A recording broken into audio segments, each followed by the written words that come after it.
വീടെന്ന സ്വപ്നം പൂവണിയാൻ എല്ലാവർക്കും വളരെ എളുപ്പത്തിൽ ചൊല്ലാവുന്ന ഒരു ദിക്റാണ് ഈ വീഡിയോയിൽ കൊടുത്തിട്ടുള്ളത്.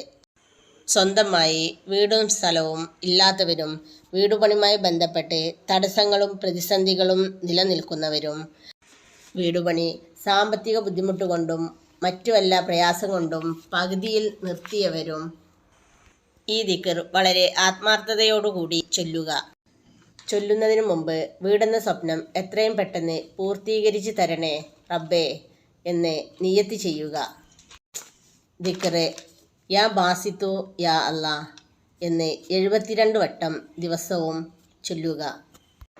അള്ളാഹുവിൻ്റെ മഹത്തായ നാമങ്ങളിൽപ്പെട്ട ഒരു നാമമാണിത്. ഈ ഇസ്മിൻ്റെ ബർക്കത്ത് കൊണ്ട് അല്ലാഹു തആല നല്ല വഴി തുറന്നു തരാൻ കാരണമാവും. അല്ലാഹു സുബ്ഹാനഹു വ തആല നമ്മുടെ